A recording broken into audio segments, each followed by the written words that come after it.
Hello, Assalamu alaikum wa rahmatullahi wa barakatuh. Welcome back to my channel. This is Dr. Sana. Today we are going to discuss about female reproductive system. This is a sensitive topic and I'm going to discuss a little about the anatomy and processes of female reproductive system. So it is an informational video. I hope you all take it as an informational video, so please restrain from vulgar comments. Thank you. And let's go to the topic. What is mean by female reproductive system? Female reproductive systems are the part of your body which helps you to have sexual intercourse, reproduce, and menstruate. These are the three functions of the female reproductive system: have sexual intercourse, reproduce, and menstruate. So the external parts. What are the parts of female reproductive system? Today I am going to discuss main part of the female reproductive system, not the accessory sex organs, the main sex organs in female reproductive system. So let's discuss. I have a model over here. I am going to discuss more about the topic with this model. It's a silicon model which I have with me. Let's discuss. So external parts, the functions of the external genitals are to protect the internal parts from infection and allow sperm to enter to your vagina. Your vulva is the collective name for your all external genitals. A lot of people mistakenly use the term vagina to describe all female reproductive parts. However, your vagina is its own structure located inside your body. The main parts of vulva or external genital organs are, I have a model over here. This is the model. This is the front part and this is the back part. This is the anal opening. This is the anal opening and this is the front part. The anterior part. The collective name for this area is called vulva. Now I'm going to discuss the part in detail. This is the front part, that is anterior part, and this is the back part. First part is labia majora. This is the labia majora. Okay, this lip-like structure is called labia majora. Labia majora or large lip encloses and protects the external reproductive organs. During puberty, hair occurs on the skin of labia majora, which also contains sweats and oil secretion glands. Now we can discuss about the labia minora. These small lips are called labia minora.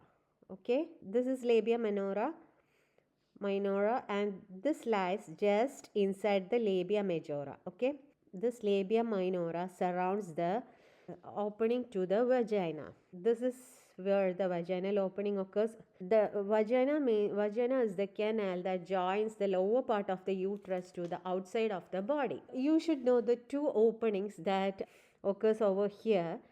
One is vaginal opening and the other is urethral opening. That means two separate canals are opens over here. Okay, so I think you all can see there is a small opening here. There is a small dot like opening over here on the upper part. This is called the urethral opening, and there is urethral opening means the tube that carries pee from your urinary bladder to the outside of the body. So the opening of urethra, the small needle like opening of the urethra, is the hole you pee from.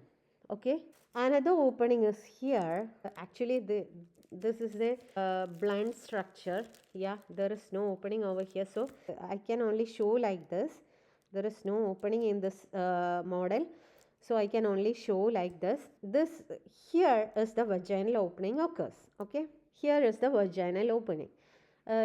Vaginal opening allows menstrual blood and babies to exit your body. While intercourse, the penis enters through here. Okay, now let's discuss about the main part for female pleasure. It is located over here. It is called the clitoris. It is covered by a skin-like structure. It can be erected like penis in male. When it is pleasurized, it can be erected like a penis in male. It is counterpart For the female, it is the counterpart of male's penis in female. Okay, when pressurized, it has a property to erect. It is called a clitoris, where the two labia minora meet at your clitoris. It is a small sensitive protrusion that is comparable to penis. Your clitoris is covered by fold of skin called a prepuce and is very sensitive to stimulation. In previous video, I said for male, the sexual organs are located outside the body, and the females, the sexual organs are located inside the body. But the thing is, the pleasure for the female, the pleasure occurs through this clitoral area because it is covered by skin and has a lot of sensitive nerve endings. And I said in a previous video that vaginal canal has very less nerve endings, so that pleasure of touch cannot be felt through vaginal canal that much. There is only one area inside the vaginal canal that has a lot of nerve endings, and that is located exactly behind this clitoris structure inside the body. We call it as a area where more people described it as a G spot or G spot area. For the female, the pleasure mainly occurs through this area called the clitoris. So now let's discuss about the internal parts of human reproductive system. Vagina is the muscular canal that joins the cervix to the outside of the body, and it is a canal-like structure that it goes inside the body. It is a muscular canal that joins the cervix to the outside of the body. It can widen into accumulate baby during the delivery and then shrinks back to hold something narrow like a tampon. It's lined with the mucous membranes that helps to keep it moist. Then we comes to cervix. Cervix is the lowest part of the uterus. It is a hole in the middle, allows sperm to enter and menstrual blood to exit. Your cervix opens to allow baby to come out during a vaginal childbirth. Your cervix is what prevents things like tampons from getting lost inside your body. Okay, now let's discuss about the uterus. The uterus is hollow, pear-shaped organ that holds fetus during pregnancy. The uterus is divided into two parts, cervix and corpus. The corpus is the large part of your uterus that expands during pregnancy. Now let's discuss about ovaries. Ovaries are small oval-shaped glands that are located on either side of the uterus. Your ovaries produce eggs and hormones. Now, fallopian tubes. These are the narrow tubes that are attached to upper part of the uterus and serves as a pathways for egg to travel from your ovaries to the uterus. Fertilization of the egg by sperm normally occurs in fallopian tubes, and fertilized eggs then moves to the uterus where it is implanted to your uterine lining. Now let's discuss what happens during menstrual cycle. Females of reproductive age beginning anywhere from 11 to 16 years of age experience cycles of hormonal activity that repeats at about 1 month intervals. Okay, with every cycle, your body prepares for potential pregnancy, whether or not that is your intention. The term menstruation refers to the periodic shedding of your uterine lining when pregnancy doesn't occur that cycle.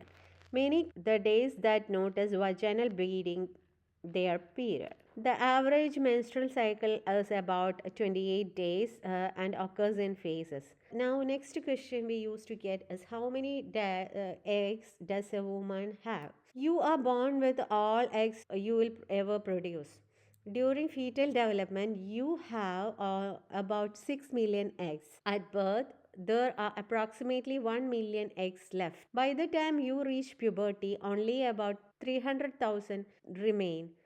The number of eggs you have continued to decline as you age and menstruate each cycle. Fertility also declines with age due to decreasing number and quality of the remaining eggs. Now we are coming to the important question: how does the reproduction works?